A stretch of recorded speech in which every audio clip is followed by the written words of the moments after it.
the lioness who walks among men. In the scorching heat of ancient Egypt, where golden sands meet the eternal Nile, there walked a being so powerful that even pharaohs trembled at the mention of her name. Imagine a goddess with the head of a lioness and the body of a woman, her eyes blazing like the desert sun. This is Sekhmet, whose very name means the powerful one. But don't let her feline appearance fool you. She's not your typical house cat scaled up. She's a force that shaped Egyptian civilization itself.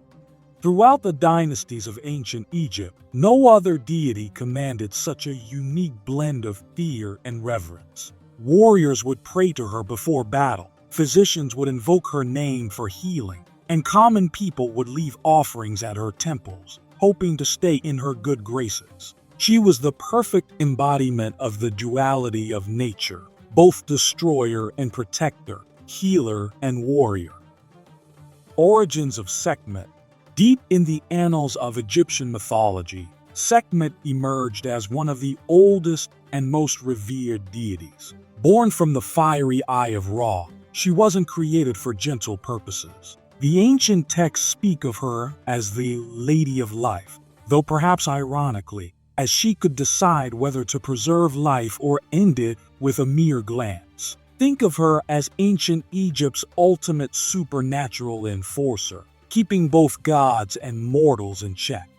The origins of Sekhmet's worship can be traced back to the earliest days of Egyptian civilization, where she was particularly venerated in Memphis, the ancient capital. Her name first appears in texts dating back to the Old Kingdom, around 2686 BC, but her influence likely extends even further into prehistory. She was seen as a manifestation of the sun's power, particularly its scorching heat that could both nurture crops and bring devastating drought.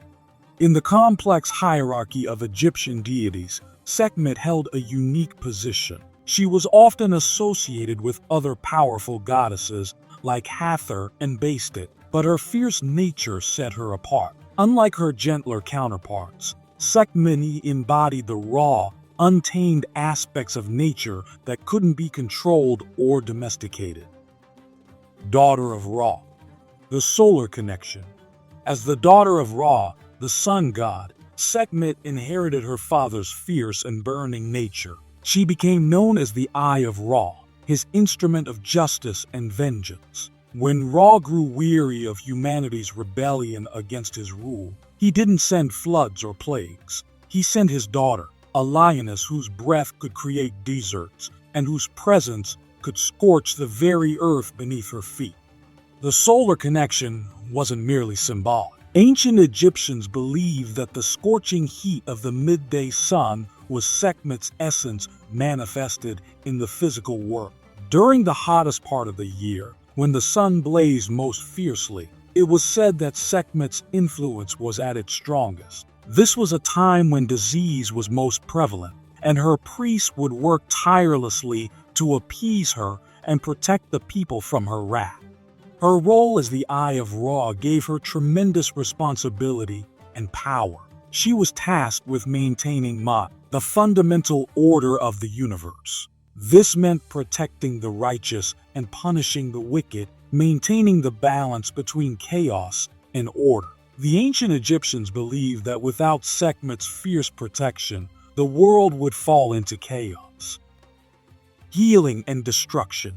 Perhaps the most fascinating aspect of Sekhmet's character was her dual nature as both destroyer and healer. Like a surgeon who must sometimes cause pain to heal, Sekhmet's destructive powers were intimately linked with her ability to cure and protect. Her priests were skilled physicians who understood that sometimes the path to healing required decisive, even aggressive action.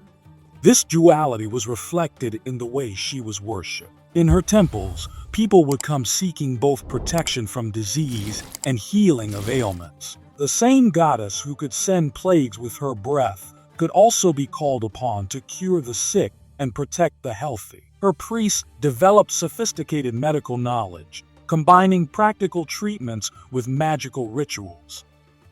The most famous tale of Sekhmet tells of how she nearly brought about the end of humanity. When Ra became angry with mankind's rebellion and disrespect, he sent Sekhmet to punish them. She took to her task with such enthusiasm that the desert sands turned red with blood, and humanity faced extinction.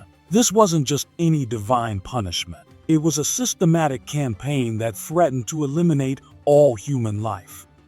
But Ra, seeing the extent of the destruction and feeling compassion for humanity, devised a clever plan. He ordered thousands of jugs of beer to be dyed red with pomegranate juice and had them poured out across the land. Sekhmet, thinking it was blood, drank it all. The alcohol affected even her divine constitution, and she fell into a deep sleep, giving humanity a chance to survive.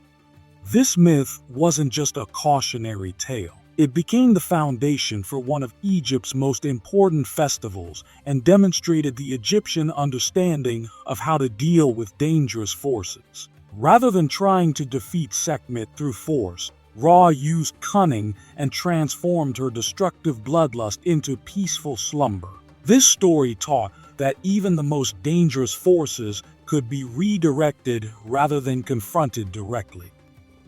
Sekhmet's powers were vast and multifaceted, making her one of the most formidable deities in the Egyptian pantheon. She could control fire and heat, commanding the very essence of the sun itself. The hot winds of the desert, known as the Kamasin, were said to be her breath, capable of bringing both life-giving warmth and devastating drought. Her gaze alone was believed to generate enough heat to destroy her enemies.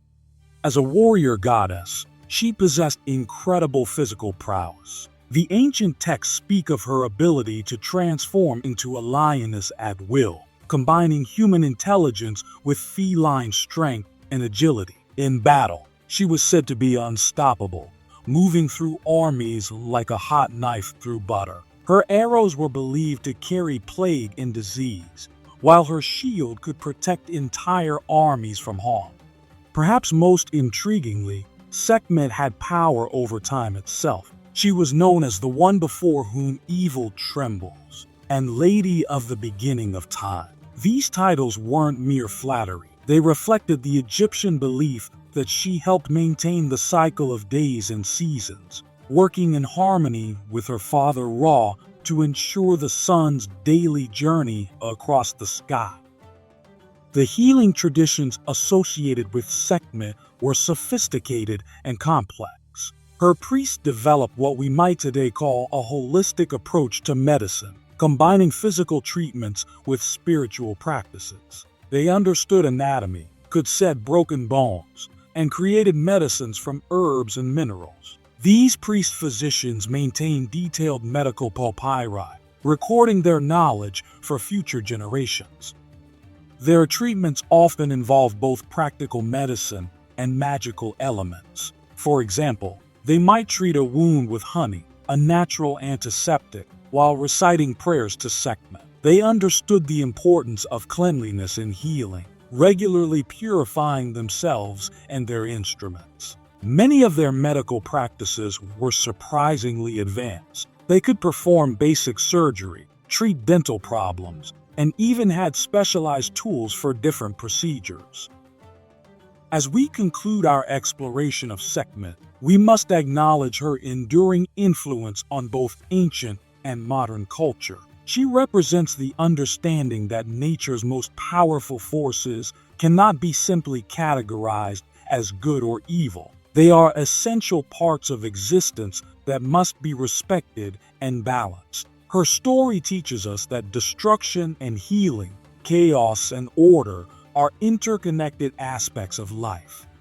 The legacy of Sekhmet endures in unexpected ways. Her priest-physicians' medical knowledge influenced Greek and Roman medicine, which in turn shaped modern medical practices. The psychological insight embedded in her myths, that destructive forces can be transformed rather than conquered, remains relevant in fields from psychology to conflict resolution. Even in our modern world, the lioness who walks among men continues to teach us about the complex interplay of power, healing, and transformation.